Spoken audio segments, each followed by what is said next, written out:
Bismillahirrahmanirrahim. Assalamualaikum warahmatullahi wabarakatuh.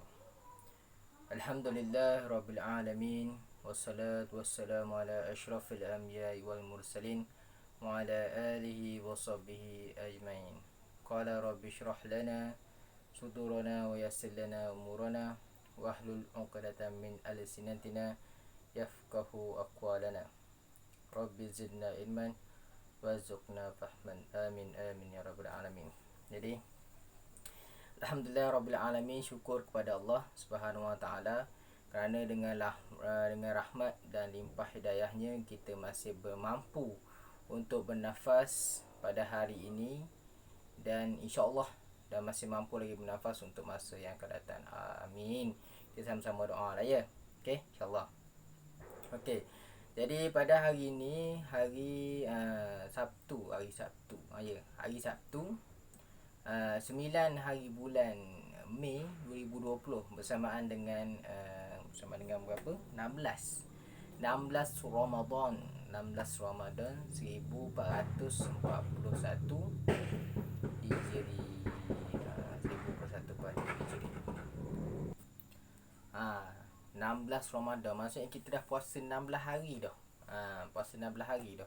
Jadi bermula pada hari semalam 15 Ramadan sehingga akhir Ramadan, kita kena baca apa? Kita kena baca doa kuno. Semasa solat tarawih kita kena baca doa kuno. Itulah. Okey, jadi pada hari ni Ustaz nak beri sedikit tazkirah ataupun peringatan lah, tazkirah atau peringatan kepada anak-anak pelajar semua, supaya yalah kita ni kalau tak kena tegur, tak kena ingat, tak kena bagi tazkirah, kita jadi lalai, jadi lupa. Jadi bendanya macam tu lah. Jadi hari ni Ustaz tak ada nak bagi tazkirah yang keras-keras pun yang padu-padu tak ada. Ustaz bagi tazkirah yang simple-simple je. Ustaz cuma nak tekankan kat sini mengenai tentang amalan-amalan yang Nabi dan para sahabat lakukan semasa di bulan Ramadan. Ini Ustaz nak beri sedikit, nak kata tazkirah ataupun cerita lah mengenai amalan-amalan Nabi dan para sahabat.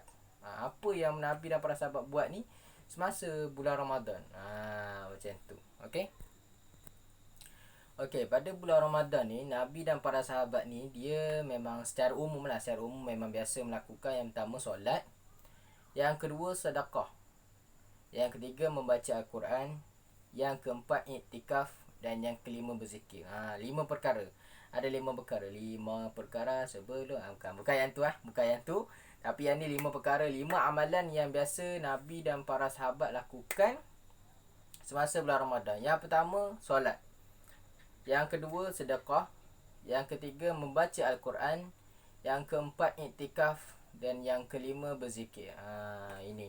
Cuma di bulan Ramadan ni Nabi dan para sahabat ni bukan hanya buat solat saja, mereka gandakan lagi. Contohnya macam kalau kita solat sunat tahajud 2 rakaat, kita buat sekali je. Sekali kan 2 rakaat kan. Okey, sekali. Tapi masa bulan Ramadan Nabi dan para sahabat ni buat solat tahajud 2 kali, 3 kali, 4 kali. Maksudnya lebih daripada sekali. Mereka gandakan. Bukan hanya sekadar solat, baca Quran, sedekah, iktikaf dan juga berzikir. Mereka gandakan lagi. Macam tu. Okey. Jadi untuk yang pertama ni, daripada Ustaz nak bacakan sikit hadis Nabi. Kalau Rasulullah SAW ni maksud dia lah.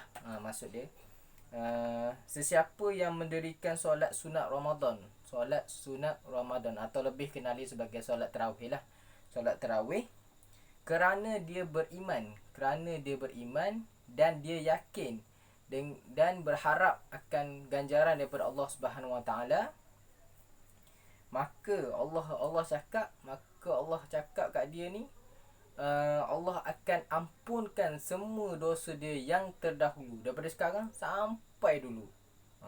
Maksudnya faham tak? Daripada hadis ni Nabi dia, kalau Rasulullah SAW dia cakap, baginda bersabda, siapa yang solat tarawih, solat tarawih ataupun solat sunat bulan Ramadan, solat sunat tarawih, dia yakin, first kali dia kena beriman, yang kedua dia yakin, yang ketiga dia berharapkan ganjaran Allah. Kita solat untuk apa? Kita solat mesti kita nak harapkan dapat pahala, dapat masuk syurga. Jadi dengan kita semayang tu, kita, ya Allah, ya Tuhan aku sembahyang tarawih ni, ya Allah, ya Allah, berikanlah aku ganjaran syurga-Mu, ya Allah. Kita harap yang itulah yang paling tinggi. Kita bukannya nak harap duit ke apa ke, kita nak harap syurga lah. Tu matlamat kita. Sebab bila dah masuk syurga, settle semua, tak ada masalah, tak payah fikir benda dah. Okay, jadi Allah cakap, Allah akan ampunkan dosa dia, siapa yang solat sunat tarawih ni, daripada sekarang sehingga yang terdulu-dulu. Maksudnya daripada dulu sampai sekarang dosa semua ampunkan. Jadi kalau kata mudah dia, memang masuk syurga lah. Sebab apa Ustaz cakap masuk syurga? Sebab dalam syurga tak ada orang buat ada dosa. Semua orang buat kebaikan punya. Jadi orang yang masuk syurga ni semua orang baik-baik, tak ada orang jahat. Jadi kita nak masuk syurga, kita kena banyak buat baik lah. Jadi di bulan Ramadan ni, para nabi dan para rasul, dia orang buat solat tarawih. Bukan lepas sembahyang maghrib, lepas tu baca Quran, lepas tu sembahyang isyak. Lepas sembahyang isyak, dia orang tunaikan solat sunat tarawih. Sebab apa? Dalam bulan Ramadan ni je ada solat sunat tarawih. Tak ada bulan, contoh bulan Zulhijjah ke, bulan Syawal ke, ada ke solat sunat tarawih bulan Syawal? Tak ada kan. Bulan Ramadan saja ada. Jadi kita ambillah kesempatan dalam bulan Ramadan ni, yang tak lama dah ni. Hari ni pun dah ke-16. Hari ke-16. Tak lama dah nak habis dah bulan Ramadan ni.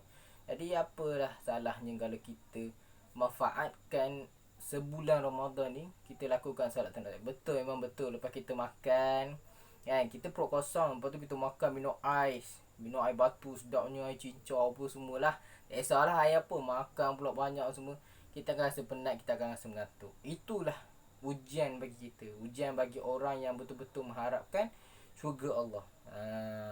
Kalau betul dia nak syurga Allah, dia ngantuk ke, dia macam mana sekalipun, tapi dia akan paksakan diri dia untuk solat sunat tarawih. Macam tu, sebab dia nak syurga Allah. Kalau siapa tak nak syurga Allah, lepas main syak, Sadaqallahul azim, tidur. Tidur. Tak tidur, main film, main telefon, main benda-benda yang bukan-bukan lah. Macam tu. Jadi apa salahnya kalau di bulan Ramadan ni kita pulun habis-habisan, kita berusaha sehabis baik untuk kita tunaikan solat sunat tarawih. Tak payah buat banyak pun tak apa, buat 8 je. Buat 8 solat sunat tarawih dan diakhiri dengan 3 rakaat witir. Cukup lah tu. Tak payah buat banyak-banyak. Tak payah buat sampai 20 rakaat tarawih dan 3 rakaat witir. Kalau rasa tak mampu, buat je 8. Bukannya lama pun. Satu kali sembahyang 2 rakaat saja. Lepas tu rehat. Lepas tu sekali sembahyang 2 rakaat. Tak lama pun. 4 kali 2 4, darab 2 8. 4 kali je. 4 kali darab 2 rakaat. Dapat 8 rakaat. Itu tak susah pun. Tak lama pun. Okey, tak lama pun. Jadi ustaz nak tekankan sini, yang mana kalau kita rasa lemah ke, kita rasa ngantuk ke apa ke lepas buka puasa tu, banyak-banyakkanlah ambil air sembahyang wuduk, lepas tu rehat sekejap, jangan baring, duduk, jangan baring. Kemudian janganlah berkata-kata pergi baring pejam-pejam mata, tak payah, duduk bawah kipas, dengar sikit, berzikir sebentar tunggu waktu tu. Okey, supaya kita nak elakkan daripada mengantuk lah. Kalau tak, nanti kita terlepas solat tarawih, sangat rugi, sebab solat tarawihnya hanya ada pada bulan Ramadan. Okey, yang kedua pula adalah baca Al-Quran. Baca Al-Quran, tak apalah, ada apa sedekah ataupun baca Quran. Sambil baca Quran dulu. Okey, untuk baca Quran ni, kita alhamdulillah syukur bagi Allah. Sebab apa? Dalam bulan Ramadan ni kita semua duduk kat rumah, betul tak? Kita semua duduk kat rumah. Jadi benda ni tak ada masalah. Sekolah pun tak payah pergi. Walaupun duduk kat rumah, kelas pun tak ada, cuma ada kelas TQS je. Jadi tak ada masalah. Jadi di kesempatan yang Allah bagi ni pada kita, duduk kat rumah, bangun pagi, lepas main subuh, rehat sekejap apa semua. Lepas tu kalau kamu nak dalam pukul 8 ke pukul dah matahari dah naik sikit, nak tidur pun tak ada masalah. Tidur sekejap, tidur, lepas tu bangun, mandi. Kalau tak ada buat apa, tadarus, baca Quran. Bukan yang susah pun baca Quran. Kalau tak reti baca Quran, bacalah yang kamu reti. Iqra' ke, Muqaddam ke, tak kisah. Yang mana-mana yang kamu reti. Ataupun kamu hafal TQS ke, pun tak ada masalah. Sebab apa? Sebab Tuhan janjikan satu huruf bersamaan dengan 10 kebaikan. Satu huruf 10 kebaikan. Itu untuk hari biasa. Kalau untuk bulan Ramadan ni, Allah janjikan berganda-ganda lagi pahala. Satu huruf 10. Kita bayang. Satu huruf 10 kali. Tapi di bulan Ramadan ni Allah gandakan lagi. Jadi makin banyaklah, betul. Satu huruf, contoh satu huruf kita dapat 100. Dah kalau satu ayat, berapa huruf dah situ? Kat sini kelebihannya. Kat sini kelebihan bulan Ramadan. Jadi untuk yang mana, untuk para pelajar, Ustaz tahu ada yang boleh baca Quran, ada yang tak boleh lagi baca Quran. Tak apa, tak ada masalah. Baca apa yang kamu pandai. Contoh kalau kamu pandai baca Muqaddam, kamu baca Muqaddam. Kalau kamu pandai baca Nurul Quran, baca Nurul Quran. Kalau kamu tak ada sangat apa semua, kamu ulanglah TQS tu. Kamu ulang daripada tajuk-tajuk yang lepas yang dah hafal tu, ulang balik. Ulang insya-Allah. Sebab kita mengharapkan pahala, ganjaran pahala Allah ni. Sebab apa? Nak masuk syurga, pahala kena banyak lah. Pahala kena banyak. Kalau banyak dosa, memang tak lah nak masuk syurga kan. Kita nak cari pahala. Sebab nak masuk syurga, jalan dia adalah dengan melakukan kebaikan. Jadi baca Quran ni baik ke tak baik? Baik, Alhamdulillah. Jadi baca Quran ni, yang pertama kita boleh buat tadarus lah. Tadarus ni kita duduk kat rumah kan. Ambil masa selepas Zuhur ke lepas waktu sembahyang lah. Okey. Main Zuhur, lepas main Zuhur 4 rakaat, rehat sekejap, buka Quran. Buka Quran ataupun buka je apa-apa Muqaddam ke, Iqra' ke yang kamu boleh baca. Kalau lagi baik, baca sekali dengan mak ayah. Itu lagi baik. Sebab apa? Bila anak baca, ayah baca, ibu baca, insya-Allah rumah tu akan diberkati oleh Allah Subhanahu Wa Taala. Kalau anak saja baca pun diberkati juga, cuma kurang sikit berbanding seorang baca dengan 3 orang baca. Mana lagi hebat? Mesti ada 3 orang baca kan. Macam tu. Jadi lagi satu kelebihan dia, bila anak baca, ayah baca, ibu baca, anak baca salah, ibu dan ayah boleh tegur. Boleh tegur dia mana kesalahan tu. Macam tu. Okey, baik. Jadi kat situ. Jadi apa salahnya kalau daripada kita buat benda-benda yang tidak berfaedah, tidur manjang, penat. Tahu memang bulan puasa ni memang dugaan dia, ya Allah ya Tuhanku, dengan panasnya, dengan penatnya, dengan lapar, dengan ngantuk, semua-semualah. Jadi masa itulah kita kena berjuang. Sebabnya dalam bulan Ramadan, semua syaitan dan iblis semua diikat. Semua diikat. Tidak ada pun yang dekat luar. Yang ada cuma kita je. Diri kita. Diri kita dengan nafsu diri kita. Nafsu. Tahu nafsu? Jadi jihad yang paling terbesar adalah jihad melawan nafsu diri sendiri. Bila kita ngantuk tu, nafsu lah tu nak tidur. Syek nak tidur je. Daripada bangun pagi subuh, tidur. Lepas tu bangun tengah hari. Lepas tengah hari sembahyang Zuhur, tidur. Lepas tu bangun asar, tidur. Maghrib baru nak buka puasa. Lepas tu tidur. Apa benda macam tu? Tak boleh lah macam tu. Itu nafsu tidur. Maksudnya kita kena berjuang melawan nafsu tidur kita. Kita kena berjuang melawan nafsu kita. Janganlah kita ikut. Jadi kalau kita ikut sendiri, kita jahanam lah. Kita kan jadi rosak. Kita kena memang tak salah nak tidur. Memang betul tak salah. Ustaz sendiri pun tidur kadang-kadang. Tapi janganlah tidur tu manjang terus. Orang Melayu lah, patah orang tua kata, kalau tidur pagi, bangun petang tu, itu adalah melatih diri untuk menjadi seorang jenazah. Macam tu. Sebab jenazah ni, dia memang tidur terus. Tidur terus, tak bangun-bangun dah. Macam tu. Jadi kalau kamu tidur daripada pagi sampai petang tu, tu kamu melatih diri kamu untuk menjadi seorang jenazah. Macam tu. Okey, nak tidur sikit tak ada masalah. Okey. Bukan yang tak boleh tidur langsung, bukan yang kena menjaga. Bukan. Boleh nak tidur tak ada masalah, tapi biar kena dengan waktu tidur. Dalam masa lepas Zohor tidur sekejap sampai pukul 3 bangun, lah. Macam tu. Janganlah tidur pada pagi sampai petang. Semayang pun tak tahu ke mana. Kalau semayang alhamdulillah. Kalau yang tak semayang, entah. Puasa sia saja. Sebab apa? Puasa dia tidak akan diberkati apabila puasa tapi kita melakukan maksiat. Maksiat ni macam mana? Kita puasa tapi kita tak semayang. Puasa tapi kita tengok benda yang bukan-bukan. Puasa tapi kita cakap benda yang bukan-bukan. Tu jadi puasa kita, pahala puasa tu jadi kurang. Contoh kita ambil 10. Okay, ni 10 pahala. Contoh 10. Tak semayang, tolak 1. Tak semayang Zuhur, tak semayang Asar, tolak 2 dah.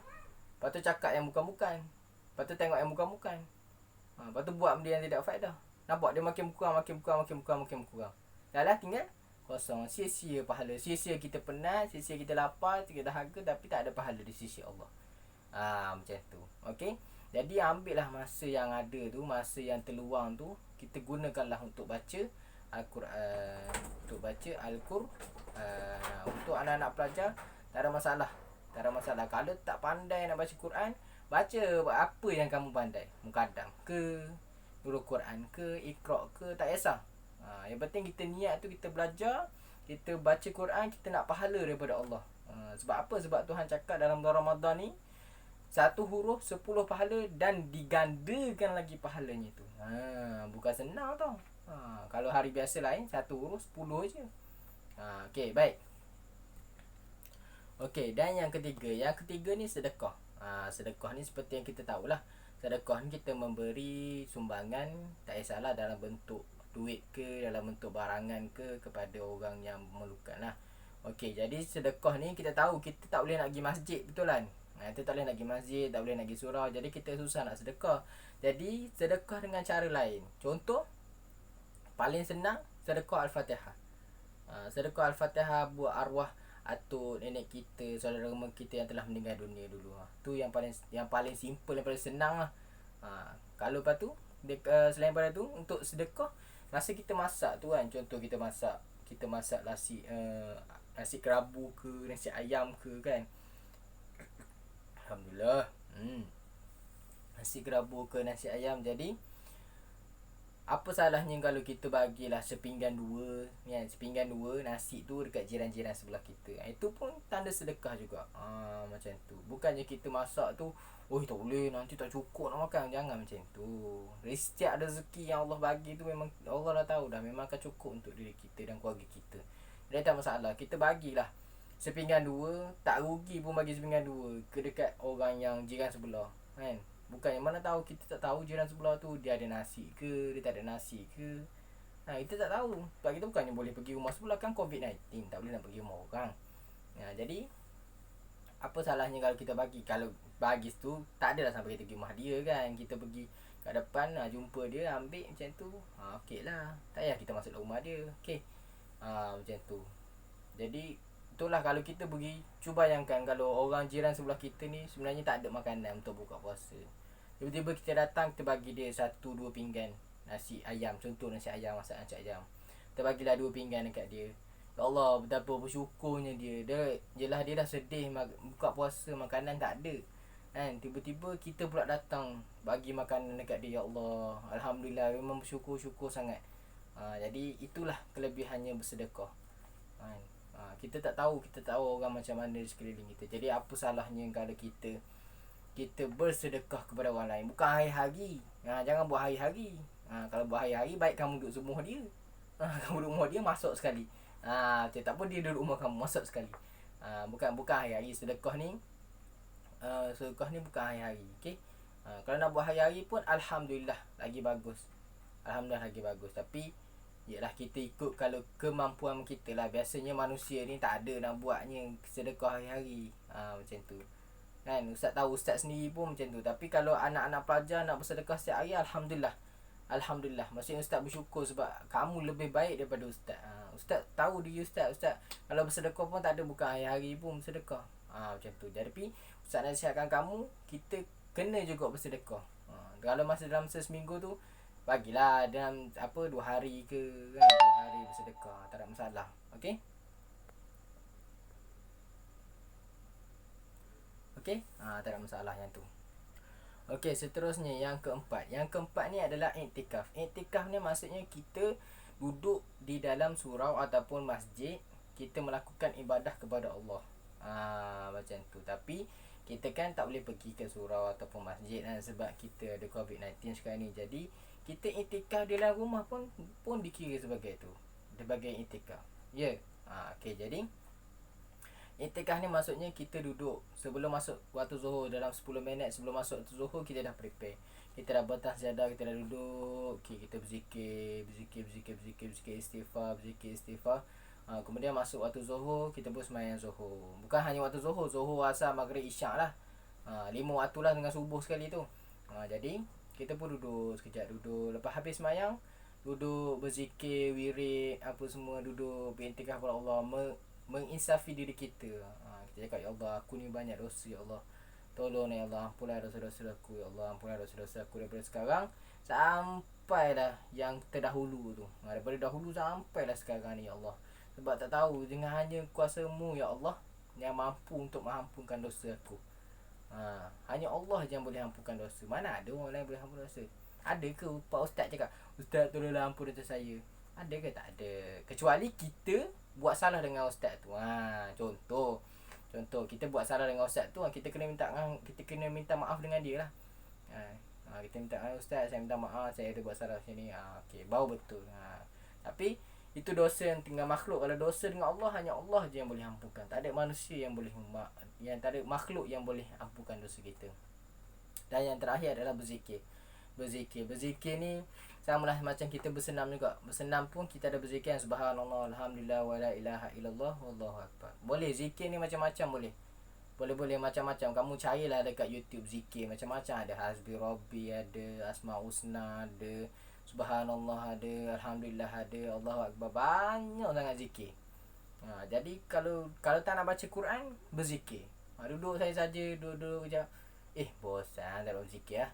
Subhanallah, subhanallah, subhanallah, subhanallah, subhanallah.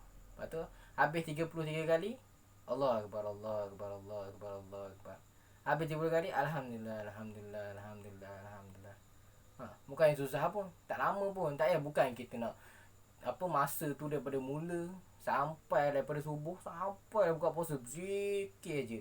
Kita bukan taraf tu lagi. Kita bukan taraf para nabi dan para sahabat. Kalau para nabi dan para sahabat memang betul, tugas memang betul. Dia mereka semua ni, para nabi dan para sahabat ni, kalau masa berzikir memang betul-betul buat. Kadang-kadang solat tu bukan sekali dua je, memang solat banyak, zikir pun banyak, kadang beribu-ribu zikir.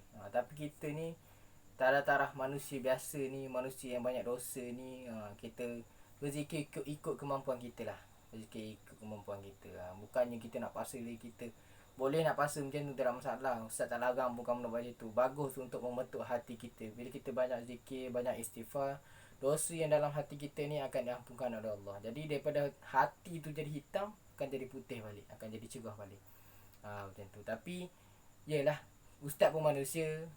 Kalau ikut ustaz lah, ustaz pun kadang-kadang tak adalah nak berzikir. Biasa berzikir lepas semayang. Lepas semayang habis berzikir tu, lepas tu dah. Lepas tu sebelum nak tidur zikir kejap. Sebelum semayang pun zikir. Macam tu lah. Tak ada kita berzikir 24 jam, sebab kita pun manusia, ada benda kita nak buat, ada kerja yang kita nak buat. Nak ulang kaji pelajaran, nak hafal TQS, nak masak, nak tolong mak masak, nak kemas rumah, macam-macam kerja. Jadi kita ambilkan masa yang ada, yang terluang tu, yang mana ada. Contoh biasanya lepas ni, sebelum semayang dan juga selepas semayang. Ataupun paling komam pun selepas semayang. Habis je semayang, berzikir lah. Subhanallah, alhamdulillah dengan Allah akbar 33 kali. Subhanallah 33, alhamdulillah 33 kali, Allahu akbar 33 kali. Lepas tu dah habis. Macam tu. Okey. Jadi itulah 5 amalan para nabi dan para sahabat yang mana kita boleh ambil dan kita boleh jadikan kita punya amalan lah dalam bulan Ramadan ni. Jadi ustaz nasihat ni bukan untuk diri kamu saja, pelajar, untuk diri ustaz ni. Untuk ustaz pun banyak dosa, banyak kesalahan. Jadi ustaz nasihatkan diri ustaz dan juga kamu, para sahabat, para pelajar semua. Jadi apa yang Ustaz cakap ni kita ambil lah, sama-sama kita ambil dan kita amalkan dalam bulan Ramadan ni. Jadi Ustaz rasa cukuplah sekadar itu sahaja. Jadi Ustaz minta maaf banyak-banyak salah Ustaz daripada mula sampailah sekarang. Yang mana ada tersalah kata, tersalah perbuatan ke apa ke, Ustaz minta maaf banyak-banyak. Apakan dosa-dosa Ustaz. Yang mana dengan manusia lah, makhluk.